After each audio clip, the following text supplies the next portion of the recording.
የዛሬውን የብሬንፎርድና የአርሰናልን ጨዋታ የሚወስኑ 3 ዋና ዋና ነጥቦችን ላስቀምጥ። አንደኛ ፈርስት ጎል፣ የመጀመሪያ ጎል አርሰናል ካስቆጠረ ሙሉ በሙሉ አርሰናል በፖሴሽን የበላይነት ስላለው እቺን ጎል አስጠብቆ የመውጣት እድሉ ከፍተኛ ነው። ፕሮሰስ እያደረገ ኳሱን እየደበቀ እየተቆጣጠረ የሚቀጥልበትን እድል ስለሚፈጥር ማለት ነው።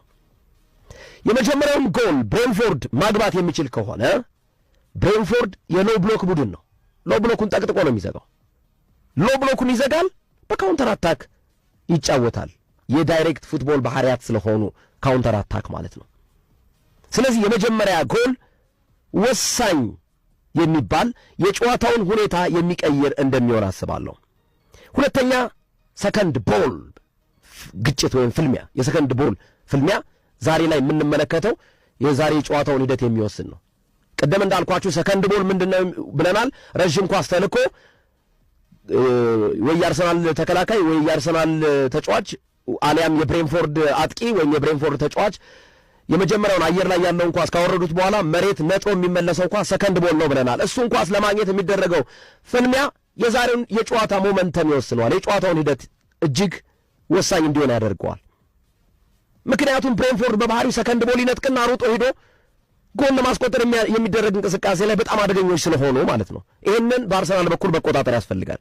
ሶስተኛው ቅድም እንዳልነው የሴት ፒስ እንቅስቃሴዎች ላይ ማዘምት፣ ፍሪኪክ ወይም ቅጣት ምቶች፣ እነዚህ ነገሮች ላይ በሁለቱም ቡድኖች በኩል በሴት ፒስ እንቅስቃሴ ላይ የመልሱ ሮራ በብሬንፎርድ በኩል በአርሰናል በኩል ደግሞ የማዕዘን ምቶች አድቫንቴጅ አላቸው። ስለዚህ እነዚህን ግምት ውስጥ በማስገባት እነዚህን በማየት በዛሬው የጨዋታ መድረክ ላይ አርሰናል 2-0 ወይም 2-1 ያሸንፋል የሚል ቅድመ ግምቴን አስቀምጫለሁ። ሶፊ እሺ፣ እኔ እኮ ይገርመኛል። አርሰናል ሊጉን ዶሚኔት አድርጎ እያንዳንድሽን በሜዳሽ ከሜዳ ውጪ እንዲህ ያሻሽ ቀጥ ብሎ በምርጥ አቋም ላይ ሲሄድ አይ አርሰናል እኮ ችሎ አይደለም ሊጉ ደክሞ ነው ሲቲ ደክሞ ነው ምናምን። አሁን ደግሞ ነጥቡ ጠበብ ሲል አይ አርሰናል ዋንጫ ይበላም ሲቲ መጣልሽ ምናምን። ምን አገባ? ለምን ባናት እንዲህ አትቆምም? እንዲህ ለምን አትቆምም? አርሰናል በዚያ ዋንጫ ይበላው እንዲህ ባናት ለምን አትቆምም? ምንም ፕሬሸር ምናምን ይባል ነገር ምንድነው? ፕሬሸር ጀመው ዛሬ አስገብቶ ብሬንትፎርድን እንዴ የዋንጫ ቲም መሆኑ ምን ጋር ነው? ብሬንትፎርድን አስገብቶ እንዲህ ልጥፍ አድርጎ ፈንደደረው ካሰጣት እንዴ ምኑ ጋር ነው? እድሜ ልክ ስቋጥር ትኖራላታለህ። አርሰናል ዋንጫ በዚህ ዓመት ይበላል። እንዲህ ቅጠል እረር ጨስ ትላታለህ። እንዴ በዚህና በዚህ ጭስ ይወጣል እንጂ አርሰናል ሻምፒዮን የሚሆነው አርሰናል ሻምፒዮን እንዲህ ባናት ትቆማታለህ። ድል ለአርሰናል ጀመው ዛሬ ግዴታ ነው። ሻምፒዮን መሆን አለባቸው በዚህ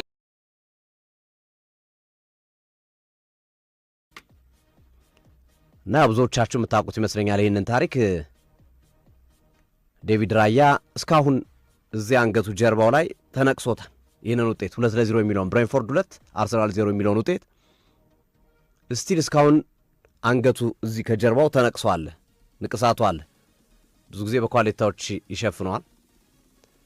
የሆነ ሰዓት ላይም ተጫዋቹ ላይ የብቃት ጥያቄ ሲነሳ መጀመሪያ ታቶን አጥፋ የሚል ጥያቄ ከ2 ዓመት በፊት ምናምን ሲነሳበት ነበር። ታቶ መጥፋት አለበት፣ እንዴት አርሰናልን ያሸነፉበትን ውጤት ጀርባው ላይ ተነቅሶ አንገቱ ላይ ተነቅሶ ጨዋታ ያደርጋል የሚል የአርሰናል ደጋፊዎች ተቃውሞ ጭምር የነበረበት ሂደት እንደነበረ ይታወሳል።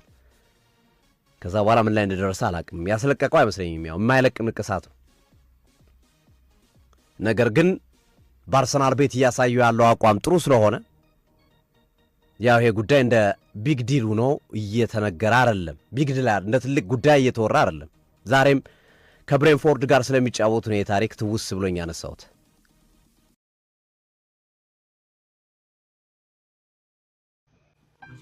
Day one of not cutting my hair until Tottenham win one game in the Premier League this year. በቶተናም ተጀመረ ደግሞ ቶተናም አንድ ጨዋታ ካላሸነፈ ጸጉሬን አልቆረጥም። አረ ጉድ ፈላ።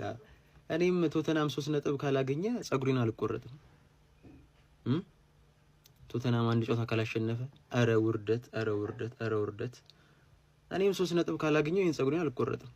የምር 3 ነጥብማ ግድ ነው። የእንግሊዝ ፕሪምየር ሊግ በ6ኛ ሳምንት ተጠባቂ ጨዋታ መከናወኑን ይቀጥላል። ስጦታ ይዞላችሁ መጥቷል። 10 አድማጮች ለእያንዳንዳቸው የንስር ስጦታ ወይም የ500 ብር ሽልማት እንደሚያከናውን ስጦታ ይፋ አድርጓል። በዛሬው ፕሮግራማችን ላይም ይህ ሽልማት እንደሚከናወን ተገልጿል። እናንተም መሳተፋችሁን ቀጥሉ። ተጠባቂ ጨዋታ ነው። የኬት አንድሪውሱ ቡድን በጥሩ መሻሻል ላይ የሚገኝ ሲሆን ትናንት ማንቸስተር ሲቲ ማሸነፉን ተከትሎ የፔፕ ጋርዲዮላ ቡድን የአርሰናል አንገት ስር መተንፈስ ጀምረዋል።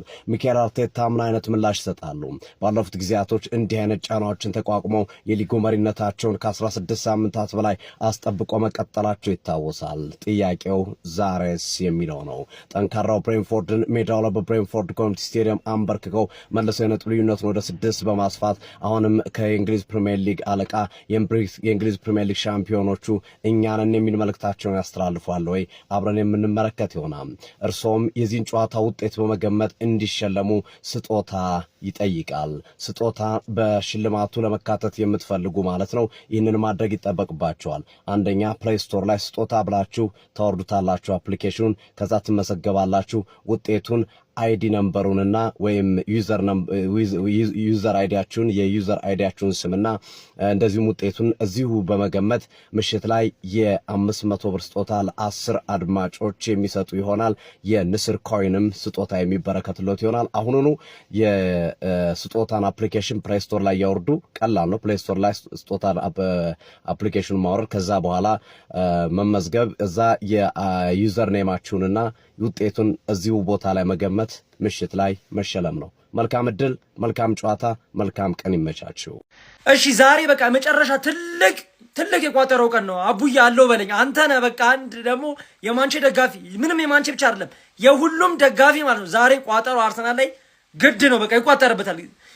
3 ነጥብ ሆኖ በቃ ብሬንፎርድ ደግሞ የሆነ ውስጥ የሚነግር ነገር እኔ እንደ ዛሬ የሆነ ብሬንፎርድ የሆነ ነገር የሚያደርግ ያህል እየተሰማኝ ነው።